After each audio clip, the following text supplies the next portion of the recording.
Bonsoir à tous, bon début de semaine et bienvenue dans votre JTM. Dans l'actualité ce jeudi, nouvelle journée sans transport pour les élèves du second degré dans l'ensemble du territoire. Droit de retrait exercé par les conducteurs de bus, des conducteurs en attente de solutions pour éradiquer le phénomène d'insécurité présent dans les transports scolaires. Une nouvelle réunion s'est tenue en début d'après-midi au sein de l'hémicycle Bamana au conseil départemental. Le point au cours de cette édition juste après les titres de ce lundi 29 janvier. Depuis le 1er janvier, les entreprises de plus de 20 salariés sont passées de 39 à 35 heures de travail hebdomadaire. Néanmoins, les interrogations sur cette application du Code du travail de droit commun se multiplient, tant du côté des salariés que du patronat, en raison notamment du manque d'accompagnement. Reportage. 5e journée de droit de retrait pour les transporteurs de l'île. Les conducteurs de bus attendent toujours la mise en place de mesures de la part des services concernés, tandis que le comité à l'initiative du droit de retrait s'est réuni ce matin à Mtsapéré. Le point au cours de votre journal. La violence ne cesse de faire la une de l'actualité. Mardi dernier, un nouveau drame s'est produit du côté d'Ajangwa, où un jeune homme a été passé à tabac et risque de devenir paraplégique. L'un de ses proches s'est exprimé sur notre plateau ce matin et demande à ce que les violences cessent sur le territoire. Témoignage à la fin de cette édition. Et on débute justement par ce drame passé inaperçu qui s'est produit la semaine dernière dans la commune de Dimbéni. Un jeune garçon de 16 ans a été sauvagement agressé à Ajangwa par un groupe de jeunes. Sa seule faute, être originaire de Iloni, village voisin. Plus un jour ne se passe donc à Mayotte sans que la violence ne fasse la une de l'actualité. Ce matin, la belle-mère de l'adolescent était l'invitée de la matinale de Kwezi. Un témoignage pour dire stop une bonne fois pour toutes à cette spirale infernale de la violence qui frappe le département. Pierre Bellucci, Leslie Vimenet. Mardi dernier, en début de soirée, Ben Nazek, un jeune adolescent âgé de 16 ans, a été pris dans une embuscade sur la route nationale à Ajangwa. Alors qu'il roulait en scooter, une bande du village l'a passé à tabac avant de le laisser pour mort sur la chaussée. Et donc il était avec un pote, il partait à Bandrélé pour normalement chercher des chiots, on a appris.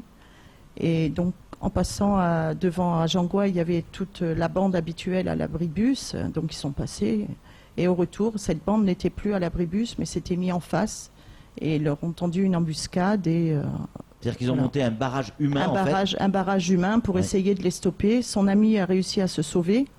Donc lui a couru, il a été pris par un chauffeur de voiture qui l'a emmené à Amuro. Et mon petit beau-fils, ils l'ont massacré, quoi. Il a réussi, pour moi, dans sa tête, il a dû se dire c'est pas mon scooter, donc je m'accroche. Il croyait en roulant vite peut-être qu'il allait pouvoir s'échapper, mais en fin de compte, non. Ils étaient tellement nombreux qu'il n'a pas pu partir, quoi. Si le vol du scooter semble la première source de motivation des bourreaux de Ben Nazek, le fait qu'il soit de Iloni n'a pas arrangé les choses. Actuellement au CHU de La Réunion, le jeune adolescent est conscient et a pu décrire ses agresseurs, mais n'est plus en capacité de se servir de ses membres inférieurs. Il a 2 vertèbres cérébrales de fracturées, il a la rate fracturée, il a une lésion au foie, il a quelque chose au poumon également, mais apparemment ça se résout. Et malheureusement, depuis hier, on a appris qu'il y avait son cœur qui battait à 120 au lieu de 80, donc il risque de lâcher d'un moment à l'autre. Face à la recrudescence des actes de violence, dont certains s'apparentent à des crimes, cette mère de famille dit stop et en appelle aux autorités. Ils n'en ont rien à faire, ils s'en vantent à Ajangwa, ils se vantent de ce qu'ils font. Donc pour eux, c'est un honneur d'avoir réussi à faire ce qu'ils ont fait, mais c'est horrible. Là, aujourd'hui, c'est notre fils. Hier, c'était un autre, demain, ça sera un autre. C'est plus possible, cette agression sur l'île, et il faut agir, il faut faire quelque chose. Faire quelque chose avant qu'il ne soit trop tard. Voilà le défi actuel des autorités, afin que Ben Nazek ne soit pas uniquement le nom d'une énième victime, sur une liste qui ne cesse de s'allonger. Et suite aux témoignages, de nombreuses réactions se sont fait attendre. À l'instar du collectif de Mayotte, ses membres ont fait de l'insécurité l'un de leurs chevals de bataille et n'hésitent pas à qualifier certains actes de violence, d'actes terroristes même. Ils réclament eux aussi une réaction de l'État, sans quoi les citoyens créeront eux-mêmes les conditions d'une résistance. Écoutons Safina qui apporte tout son soutien à la famille de Ben Nazek et évoque la multiplication des martyrs à Mayotte. Le collectif, en fait, souhaite vraiment partager sa tristesse et apporter son soutien à cette famille du fait que l'enfant a été agressé sauvagement à Ajangwa. Malheureusement, ce n'est pas le premier fait de ce genre. Est-ce qu'il faut attendre qu'il y ait des morts? Combien de fois il faut attendre qu'il y ait des morts pour agir? Je crois qu'en 2015-2016, il y a eu Christophe qui a été poignardé parce qu'il défendait sa famille, son enfant. Il a été poignardé, il est mort sur le coup. Monsieur Dachri, il a été tapé à mort chez lui parce qu'il se défendait également, parce qu'il a été agressé dans sa maison. Aujourd'hui, nous continuons malheureusement à vivre ce drame tous les jours. Ce sont des martyrs pour la résistance. Parce qu'à un moment donné, il faut résister à cette violence. On ne peut pas tout accepter. Nous résistons pour pouvoir libérer Mayotte. C'est ça le mot d'ordre du collectif des citoyens de Mayotte. En éducation, pas de transport scolaire ce lundi pour l'ensemble des élèves du département. 5e journée de droit de retrait pour les transporteurs de l'île, des conducteurs de bus en attente de mesures urgentes et concrètes de la part des services de l'État et du département. Un personnel de transport réuni ce matin au remblai de Mtsapéré. Reportage sur place. Nouveau rassemblement des transporteurs scolaires sur le remblai de Mtsapéré. Droit de retrait maintenu ce lundi et toujours pas de remède aux maux des conducteurs de bus malgré plusieurs réunions avec les services de l'État. Sans garantie de sécurité, les chauffeurs du réseau Allo ne sont pas prêts à reprendre la route. On va pas aller par quatre chemins, plus de sécurité. Donc là jusqu'à maintenant, ce qui a été fait jusqu'à maintenant depuis des années, on a tous ces souvenirs-là depuis 20 ans. Ça se dégrade de plus en plus, peu importe ce qu'on ait fait. Bon, on a laissé les pouvoirs publics agir selon les méthodes qu'on connaît. Et ça, les résultats, on les voit, et ça c'est de pire en pire. Donc maintenant, nous on a des propositions. Et au chapitre des revendications, les doléances tournent autour de 9 points pour les personnels du transport, particulièrement dans le domaine de la sécurité, une compétence de l'État, mais également du département dans certains cas précis. Nos propositions ne sont pas d'ordre financier, en tout cas ce qui nous concerne, ils sont surtout d'ordre humain. Bon, il faut plus d'effectifs, plus de présence et plus de mobilité. Actuellement, c'est une grosse avancée, mais il faut que ça soit acté. Donc pour que la sécurité soit là, il faut aller vers l'avant, il faut oser dire les choses, il faut oser casser les codes. Si c'est une histoire d'argent, il faut que l'État et le conseil départemental mettent de l'argent parce que bon, quand même, il s'agit de la sécurité du futur de Mayotte. Une nouvelle réunion s'est tenue en début d'après-midi au conseil départemental avec l'espoir pour les élèves du territoire de retrouver le chemin des écoles ce mardi. Bonsoir Père Bellucci. Bonsoir Sony, bonsoir à tous. On vient de l'apprendre il y a quelques instants, un protocole d'accord vient d'être signé entre transporteurs et département. Oui, il y avait une réunion cet après-midi, elle a porté ses fruits puisqu'il y a eu un consensus et un protocole d'accord qui a été rédigé qui devait dans un premier temps être présenté à la base. Et puis finalement, selon les dernières informations, les représentants du personnel ont décidé de prendre leurs responsabilités et donc de signer l'accord sans le présenter à la base. Donc j'imagine qu'on n'a pas encore connaissance des termes de cet accord, mais j'imagine qu'en tout cas il est suffisamment satisfaisant pour les transporteurs. On sait qu'il y avait plusieurs revendications, qu'elles étaient importantes, qu'elles d'ailleurs elles n'étaient pas toutes du ressort du département. Donc voilà, en tout cas c'est une bonne nouvelle parce que dès demain matin le ramassage scolaire va reprendre. Une très bonne nouvelle effectivement, mais cela n'empêche pas pour autant d'assister à ces scènes de violence qui continuent dans l'ensemble du département et pas que dans les zones scolaires. Oui, il n'empêche que le problème de fond, c'est la violence. C'est la violence qui se manifeste aux quatre coins de l'île. Et ça, effectivement, pour la régler, je ne pense pas que les départements a la recette. Personne ne l'a. Et c'est bien là le drame, c'est qu'on est face à une impuissance de la part des autorités, de la part de tout le monde. C'est une impuissance parce qu'elle se manifeste n'importe où, n'importe quand et puis n'importe comment surtout. Donc c'est là où c'est très très compliqué. Et puis ce qui est terrible aussi derrière, c'est qu'on pense à la famille du jeune Ben Nazek et à cette colère forcément après ce qui s'est passé. Et donc cette violence, c'est une spirale, elle n'engendre que de la violence derrière, que de la colère, de la haine. Et c'est ça aussi qui est terrible à Mayotte, c'est que plus les mois passent, plus les années passent, plus la violence se manifeste, plus il y a de drames, plus il y a de victimes, et puis plus on tombe dans une spirale où les uns et les autres vont vers l'extrême et virent même pour certains et pensent à se faire justice eux-mêmes. Donc c'est aussi ça qui est dramatique, et c'est vrai que personne n'a la solution aujourd'hui. On ne cesse de parler effectivement de cette violence, on ne cesse de dire qu'il faut absolument trouver des mesures pour l'endiguer, mais personne n'a la solution. Le mal, il est très profond, et puis c'est toute la problématique, toutes les problématiques de Mayotte, on les connaît tous, et effectivement, on ne peut pas régler. On peut pas en régler une et toutes seraient réglées. Il faut vraiment les régler toutes ensemble. Et Dieu sait qu'il y en a beaucoup. Donc voilà. Donc aujourd'hui, en tout cas, c'est vrai qu'il faut que l'État prenne ses responsabilités et prenne la mesure effectivement de la situation et des drames qui se multiplient et du fait que, comme le dit le collectif de Mayotte, ça ne pourra pas durer. À un moment donné, on va au-devant de terribles troubles et de conflits qui pourraient devenir des conflits armés. Donc voilà, on en est là. C'est vrai qu'on ne cesse de le répéter, mais on va attendre quoi de le répéter et un jour de dire ça y est, on y est?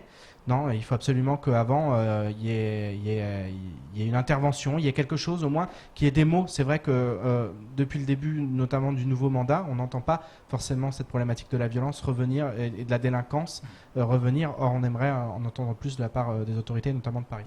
La famille de la victime a reçu beaucoup de messages de sympathie depuis.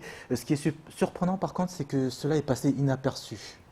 Oui, effectivement. Alors, on avait eu vent de la semaine dernière déjà, effectivement, de ce fait divers terrible. On n'avait pas eu de confirmation. Et puis, effectivement, c'est cette dame qui est venue témoigner ce matin qui nous a contacté directement en confirmant cette information qui nous était parvenue. Et puis voilà, en nous expliquant, elle a voulu témoigner aussi pour dire stop. C'était vraiment un témoignage. C'est vrai que c'était bouleversant et beaucoup ont réagi derrière parce que c'était terrible. Mais c'est terrible ce qui s'est passé et c'est vrai qu'on comprend la famille. On se dit mais derrière il faut une cellule psychologique. C'est aussi ce que demande le collectif de Mayotte. Il demande vraiment à ce que ces victimes, parce que la victime, il n'y a pas que Ben Nazek, il y a aussi toute sa famille, ses proches, ses amis, tous sont victimes parce qu'il y a un traumatisme derrière et ça aussi c'est important. Eux parlent d'actes terroristes et justement ils s'appuient sur la loi pour dire que derrière il doit y avoir une cellule psychologique mise en place pour accompagner ces personnes. Voilà, on en est là aujourd'hui, on en est là et puis on ne cesse de parler mais la situation n'évolue pas et de nouveaux drames arrivent assez régulièrement donc c'est terrible. C'est terrible maintenant on attend que voilà, les policiers, tout le monde réclame des annonces de la part de Paris. Pour l'instant, elles ne viennent pas. Et on attendra bien évidemment avec impatience. Merci Pierre pour toutes ces précisions.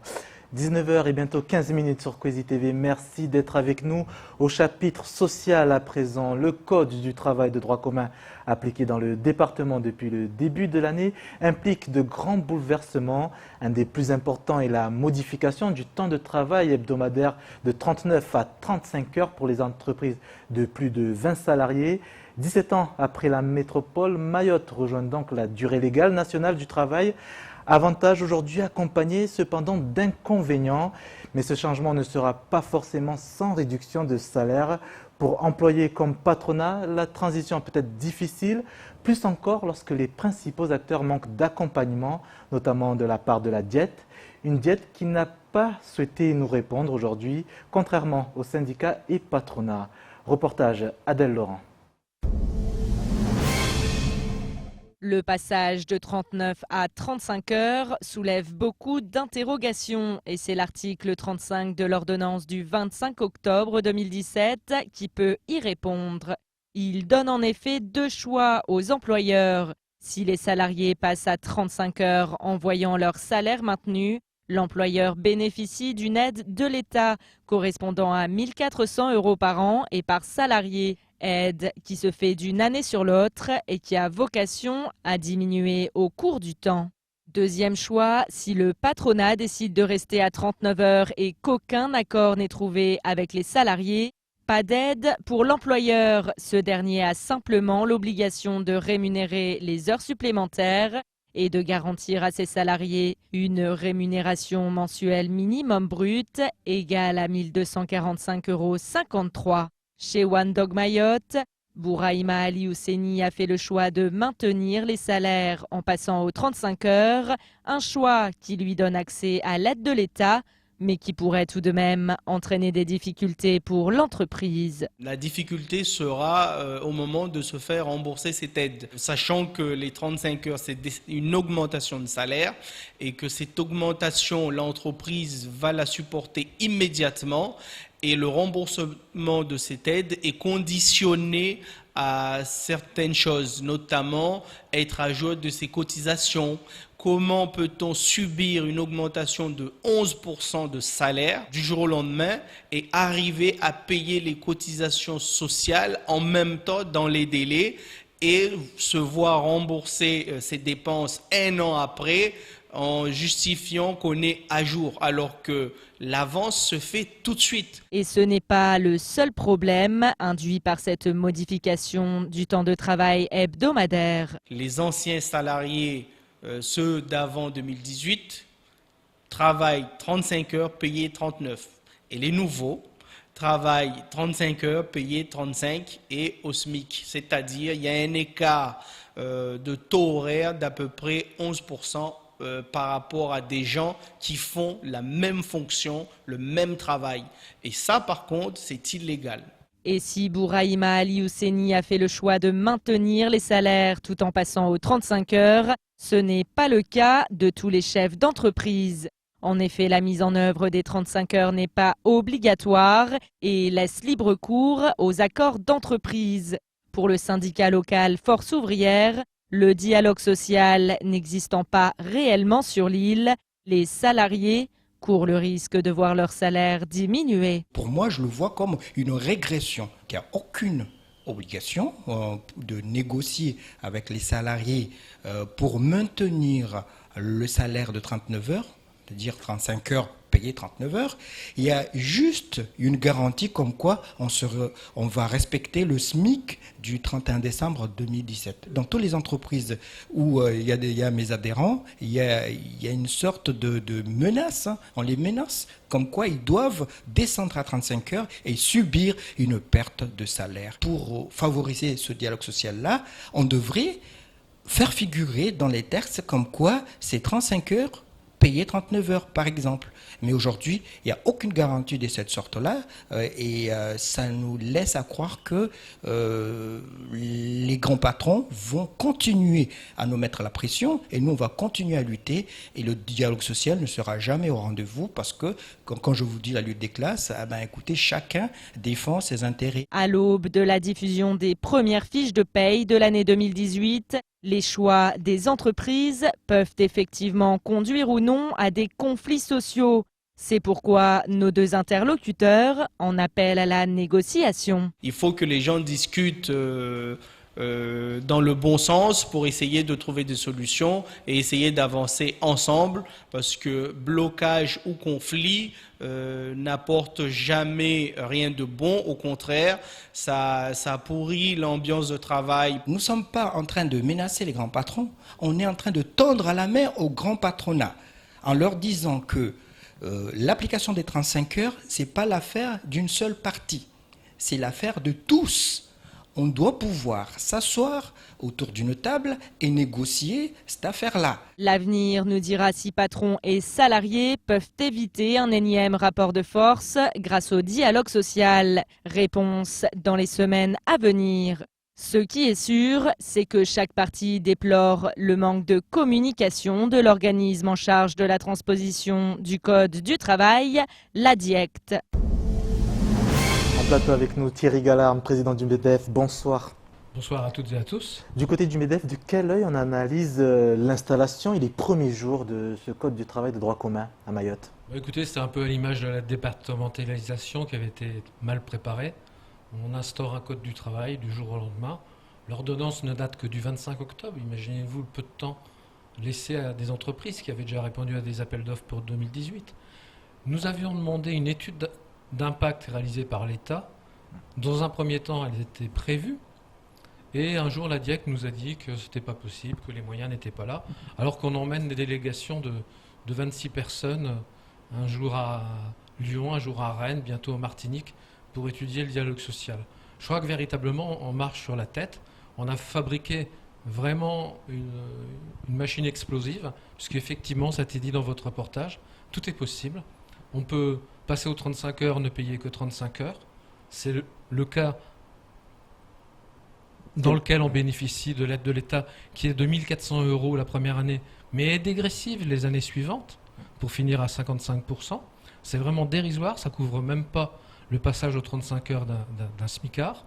Donc aujourd'hui, je vais demander solennellement dans les prochains jours, qu'à défaut d'études d'impact préalable, soit menée une étude d'impact au 30 juin pour savoir véritablement quel était l'impact pour nos entreprises du passage aux 35 heures à Mayotte. Alors, quelle est votre position à l'heure actuelle sur cette question justement du temps légal du travail avec la rémunération? Est-ce que vous êtes pour le maintien du salaire malgré la réduction, que je rappelle, légale du temps de travail?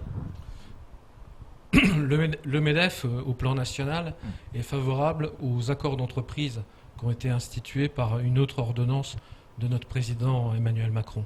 Donc effectivement, le MEDEF préconise que ce soit négocié entreprise par entreprise, c'est possible.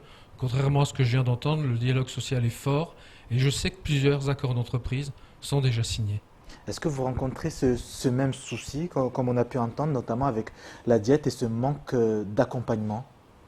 Vous savez, la DIEC, elle fait ce qu'elle peut, hein. Elle est en sous-effectif, elle est dans la même situation que nous. Je ne jetterai pas la pierre à la DIEC. Simplement, ce que je demanderai à la DIEC, c'est effectivement une autre loi en préparation prévoit le droit à l'erreur.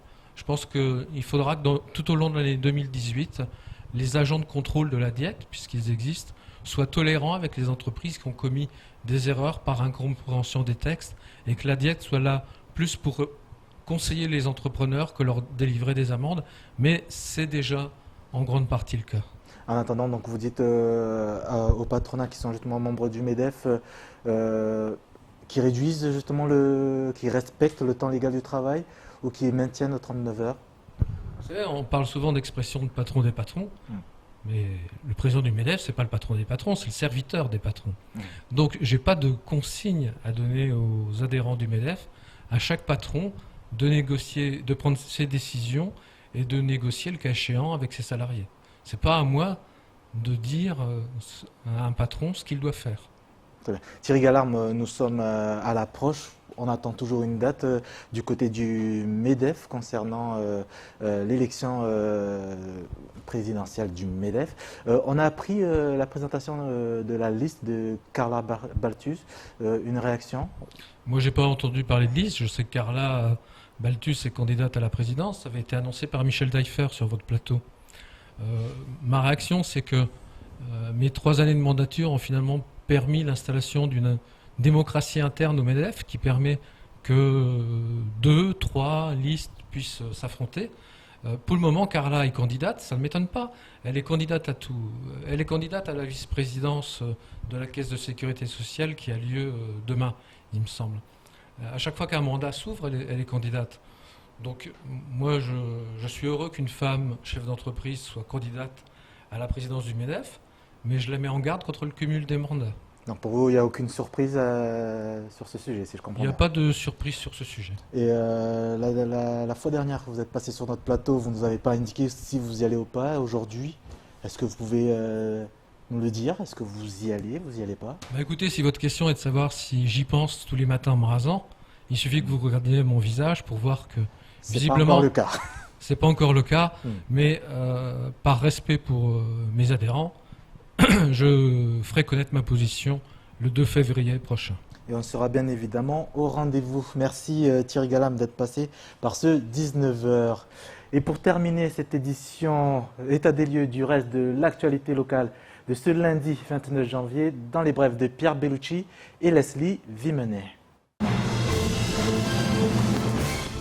Voilà une affaire qui ne risque pas de réconcilier la justice et des Mahorais très méfiants face à cette dernière. Les faits se sont produits il y a quelques jours dans le quartier de Cavani. Un homme d'une quarantaine d'années a attiré une petite fille de 12 ans dans un banga en lui promettant de l'argent. Une fois à l'intérieur, il a violé l'enfant avant de la laisser repartir.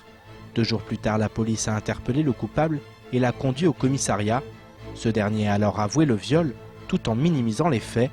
À la demande du procureur, il est ressorti libre du commissariat en attendant son analyse psychologique et une nouvelle convocation au tribunal. Les proches de la jeune victime s'insurgent face à cette décision de justice, tout comme les syndicats de police, qui auraient aimé que ce criminel soit immédiatement placé en détention provisoire. Dans moins de 3 mois, les citoyens de la première circonscription de Mayotte seront appelés aux urnes. Les 2 candidats arrivés au 2e tour en juin 2017 seront tous les 2 candidats, mais Elad Chakrina et Ramlati Ali ne seront pas seuls dans la bataille. En effet, Bakar Ali Boto, le premier adjoint au maire de Mamoudzou, a envoyé le message suivant: « J'ai décidé de me représenter aux élections législatives partielles de la circonscription 1. Toutes mes équipes me soutiennent. Je sais que je peux également compter sur votre soutien. Merci. » En juin dernier, Bakar Ali Boto avait manqué le second tour pour seulement quelques voix. Cette fois, il compte bien profiter du duel entre le candidat des Républicains et la candidate de la République En Marche pour tirer son épingle du jeu. La bataille est donc lancée et nul doute que d'ici la date limite de dépôt des candidatures, la liste des candidats se sera grandement étoffée. La saison des pluies n'admet aucun retard cette année, comme en témoigne le niveau actuel des retenues collinaires. Celle de Combagny atteint ainsi 105% de ses capacités grâce aux travaux de rehaussement liés au plan d'urgence. De son côté, la retenue de Dzoumonier est à 55%, ce qui reste faible, mais encourageant au regard du niveau enregistré il y a de cela 2 mois en arrière. D'autant qu'en marge des retenues, un travail a été mené afin de multiplier les points de captage, les forages et l'autonomisation de petites terres avec son unité de dessalement optimisée. L'arrêté limitant les usages de l'eau n'est plus d'actualité, même si les efforts devront se poursuivre, comme le préconisent les services de l'État. En ce qui concerne la 3e retenue de Ourouveni, le projet suit son cours, même si le début des travaux et leur finalisation ne semblent pas encore datables. En clair, les coupures ne sont plus qu'un mauvais souvenir et auront eu le mérite de faire réagir les autorités sur la ressource en eau à Mayotte. Une information à vous transmettre avant de clôturer cette édition, c'est fin de crise du côté des transports scolaires avec cet accord, ce protocole d'accord qui a été signé en début de soirée entre transporteurs et autorités compétentes du côté du conseil départemental. Donc reprise des ramassages scolaires dès demain matin. Fin de ce journal, merci de votre fidélité. À suivre sur vos antennes de COSI la suite de votre programme. Je vous donne rendez-vous demain à 19h pour votre JTM. Belle soirée à tous et à demain si vous le voulez bien.